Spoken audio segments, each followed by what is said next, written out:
नमस्कार, मी अनिल जगताप।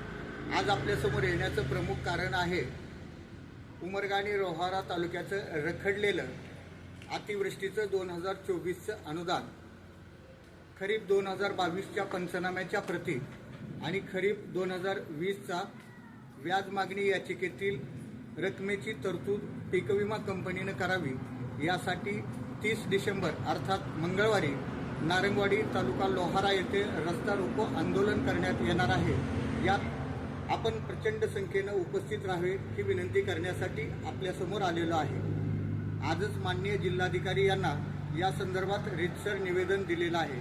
जसं की आपण सर्वजण जाणता, लोहारा उमरगा तालुक्यातल्या शेतकऱ्याला उशिराच्या प्रतीक्षेनंतर माननीय राज्य सरकारने 19,880 शेतकऱ्यांना 86,46,34,00,000 रुपयेचं अतिवृष्टीचं अनुदान मंजूर केलं होतं। ते 6 ऑगस्ट 2025 या दिवशी। आत्तापर्यंत शासन निर्णय निघून 4 महिने लोटलेले आहेत, तरी देखील KYCची प्रक्रिया पूर्ण करून देखील अद्यापही 50% अर्थात जवळपास 35,000 ते 40,000 शेतकऱ्याला अनुदान दिलं जात नाही। या संदर्भात राज्य प्रशासनाकडे वेळोवेळी विनंती केली। लोहारा तहसील कार्यालयासमोर आंदोलन केलं। आंदोलन केल्यानंतर केवळ KYCची प्रक्रिया सुरू केली। 25चं अनुदान दिलं, मात्र 24चं अनुदान अद्यापही लोहारा उमरगा तालुक्यातील 35,000 ते 40,000 शेतकऱ्यांना दिलं जात नाही। हक्काच्या अनुदानापासून शेतकरी वंचित आहेत। 2022 केंद्र शासनाच्या परिपत्रकाचा आधार घेऊन AIC या कंपनीनं धाराशिव जिल्ह्यातील शेतकऱ्यांना केवळ 50% रक्कम दिली होती। त्याविरुद्ध मी राज्यस्तरीय तक्रार निवारण समितीकडे याचिका दाखल केल्यानंतर राज्यस्तरीय तक्रार निवारण समितीनं माझी याचिका मंजूर करून धाराशिव जिल्ह्यातील शेतकऱ्यांना 294 कोटी रुपये पंचनाम्याच्या प्रती आणि 1,40,000 ज्या पूर्वसूचना बाद केल्या होत्या त्या देण्याचे आदेश दिले होते। मात्र त्यातील 294 कोटी रुपये आपण मिळवून घेण्यात यशस्वी झालो। त्यासाठी देखील माननीय जिल्हाधिकाऱ्यांना RRC कारवाई करावी लागली होती।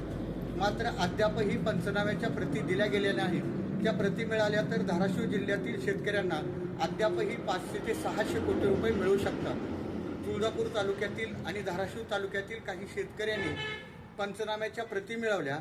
त्यांना जी रक्कम मिळाली होती त्याच्या जवळपास तिप्पट रक्कम त्याच्यानंतर मिळालेली आहे। त्या अनुषंगानं जवळपास 500 ते 600 कोटी रुपये अद्यापही मिळू शकतात। या संदर्भात तत्कालीन कृषी मंत्री धनंजय मुंडे यांनी देखील आदेश दिलेले असताना अद्यापही पंचनाम्याच्या प्रती दिलेल्या नाहीत। तसंच 2020च्या खरीपाचा जो काही निकाल होता तो आत्ता पूर्ण झालेला आहे। धाराशिव जिल्ह्यातील शेतकऱ्यांना या संदर्भात 635 कोटी रुपये एकूण मिळणार आहेत।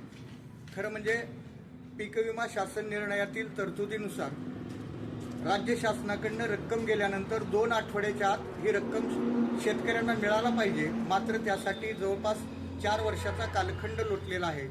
नियमानुसार 12% व्याजानं हे पैसे द्यावे लागणार आहेत।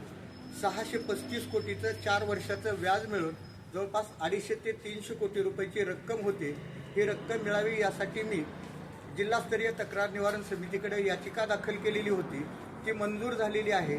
त्या संदर्भातलं पहिलं 42 कोटीचं व्याज मागणीचं पत्र कंपनीला दिलं गेलेलं देखील आहे। मात्र अद्यापर्यंत कंपनीकडून साधं उत्तर सुद्धा आलेलं नाही।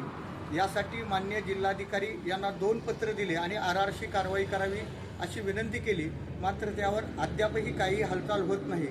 या अनुषंगाने राज्य शासनाला मी इशारा दिलेला आहे की 30 तारखेला या तिन्ही मागण्यासाठी खरीप 2022च्या पंचनाम्याच्या प्रती, खरीप 2020 मधलं व्याज आणि अतिवृष्टी अनुदान लोहारा उमरगा तालुका 2024 या मागण्या 29 तारखेपर्यंत पूर्ण नाही झाल्या तर 30 डिसेंबरला नारंगवाडी तालुका उमरगा येथे आपण रस्ता रोको आंदोलन करणार आहोत। 30 तारखेला 11 वाजता आपण आंदोलनाला सुरुवात करणार आहोत। यातली एकही मागणी जरी राज्य शासनानं मागे ठेवली तर 30 डिसेंबरला नारंगवाडी चौक येथे 11 वाजता आंदोलनाला सुरुवात करणार असून जोपर्यंत आमच्या पदरात आमच्या न्याय हक्काचा पैसा पडणार नाही तोपर्यंत आम्ही रस्ता रोको आंदोलन करू। या आंदोलनामध्ये धाराशिव जिल्ह्यातील शेतकऱ्यांनी प्रचंड संख्येनं सहभागी व्हावं ही विनंती देखील या माध्यमातून करत आहे। ही माहिती देण्यासाठी आपल्यासमोर आलो. नमस्कार.